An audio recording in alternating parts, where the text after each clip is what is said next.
আপনাদেরকে বলবো, ছাত্র জমিয়ত বাংলাদেশে আসেন। যদি আপনার মা বোনদেরকে নিরাপদে ঘরের ভিতরে রাখতে চান, যদি চান আপনার বোনেরা, আপনার মারা কলেজের মধ্যে, ভার্সিটির মধ্যে, রাস্তার মধ্যে খুনিদের দ্বারা ধর্ষিত না হোক, যদি আপনারা চান বাস স্ট্যান্ড, মাইক্রো স্ট্যান্ড, ব্যবসা প্রতিষ্ঠান চাঁদাবাজি মুক্ত হোক, যদি আপনারা চান আপনার ভাইয়েরা, আপনার ছেলেরা নিরাপদে রাস্তায় হাঁটতে, তাহলে একটি কথাই বলবো, জমিয়ত উলামা ইসলাম বাংলাদেশ, যুব জমিয়ত বাংলাদেশ, ছাত্র জমিয়ত বাংলাদেশে আপনারা যোগ দিন।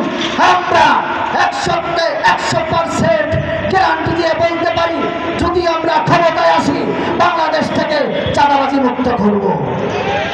যদি আমরা ক্ষমতায় আসি বাংলাদেশ থেকে সন্ত্রাস মুক্ত করব। যদি আমরা ক্ষমতায় আসি তাহলে প্রত্যেকটা নারী এবং প্রত্যেকটা যুবতী মহিলা বিনা দ্বিধায় রাস্তায় চলাফেরা করতে পারবে।